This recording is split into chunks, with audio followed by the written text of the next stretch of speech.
See, I understand that, but I think also when I listen to you speak and you speak on why you don't like feminism, I hear a lot of anecdotal work and I hear a lot of personal experience, like your experience in that one class that you had, whereas I've had 5, 6 classes in my gender studies courses, and I've never experienced anything that's totally like that. That's ever. totally fine. You know Guys, what I mean? They're So just I just laughing don't feel like it's fair to take personal it's totally experience fine. Yeah, I get what you're saying. I'm actually talking about the real world consequences of the dangerous ideology telling women that they have to take their clothes off, that they should be on TikTok. I'm talking about real world consequences. Yeah, I'm talking about literally the fact that women are no longer, like, they're by and large all climbing the corporate ladder, and that children are being ceded over to the state. So I was giving you an anecdotal example of what happened in my feminist class, but the repercussions of that are seen everywhere. What I am saying is that what I'm offering to you is not to feel like you have to give yourself an ism, right? Don't feel like you have to put yourself in a box. Don't feel like you have to put yourself into some weird social constructs. I think that what you'll find with time is that it constrains you unnecessarily. I don't have a problem with the fact if you want to identify as a feminist and you think that there is some fight that... Candace Owens' critique of feminism extends to its broader societal impact, where she argues that the ideology pushes women to prioritize careers over family, leading to negative consequences, particularly for children.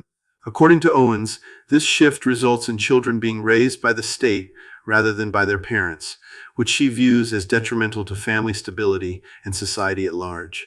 She frames feminism as a contributing factor to the breakdown of traditional family roles, suggesting that its emphasis on career advancement undermines the nurturing aspect of motherhood. Furthermore, Owens dismisses the notion that feminism is necessary to fight issues like sexual assault and human trafficking, asserting that these causes can be effectively addressed without aligning with feminist ideology. This analysis reveals Owens' belief that feminism, in its modern form, imposes harmful societal expectations on women and challenges its relevance in addressing broader social issues. Is an ideology. These are the things that we believe. You could say that everything is an ideology. What I'm saying to you is that I would not necessarily paint yourself into a corner. You don't seem to me like you have any issues speaking up. You don't seem to me like you feel like you're constrained in any way. You're standing up here today. I would offer to you that there's never been a more remarkable time to be a woman in this society. By every statistic, we are doing better than men. That's a fact, right? Men have a higher, we are graduating at a higher rate than men. Men have higher suicide rates. That's why I said to you, despite how you're feeling, what are the real world implications that suggest to you that you are somehow beneath men? You might have a personal experience where a man... we can talk about sexual assault everywhere, in the military, in the home. So are these the things that you're fighting to end sexual assault? Of course, yeah. Okay, great. You don't have to be a feminist to fight to end sexual assault. You don't have to be, The feminist in this exchange critiques Candace Owens' arguments by highlighting that much of Owens' stance is grounded in anecdotal evidence and personal experiences, which may not represent the broader spectrum of women's experiences. This response introduces a key tension between individual and collective narratives in the discussion of feminism. The feminist implies that personal stories alone cannot fully capture the systemic challenges women face, suggesting that Owens' critique may overlook the nuanced realities of many women.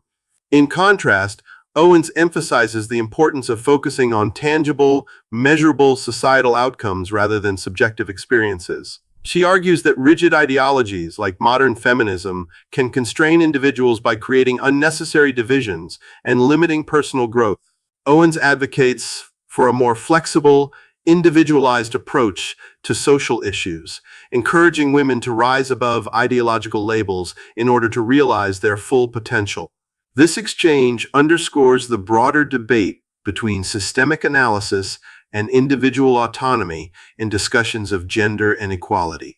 I mean, I agree. I don't believe you have to It's a great cause. But it's, of Men course, a part and of the women go ideology. through that. I just said to him, one of the biggest things that I give to every year is for human sex trafficking. It doesn't require to be a feminist. Now, you seem really committed to it. I've said to you since the very beginning, if you want to be a feminist girl, put it on a t-shirt, wear it, put a hashtag. I'm just telling you, don't unnecessarily put yourself into a corner, and to recognize that it has never been a greater time. I would offer it is a way better time in this society. The ideological conflict between Candace Owens' traditional views and the modern feminist ideas defended by college students centers on differing perspectives on gender equality and social progress. Owens embodies a conservative stance, arguing that feminism has become an outdated and divisive label that unnecessarily separates men and women. She believes that society has made significant strides in gender equality, with opportunities for women surpassing those of men in many areas, and she urges feminists to recognize these advancements without adhering to a rigid ideology. In contrast, modern feminist perspectives, often held by younger generations, emphasize the continued need for systemic change to address gender-based discrimination and inequality. Owens advocates for a more individualized and less ideological approach, encouraging women to celebrate their achievements without being confined by feminist labels.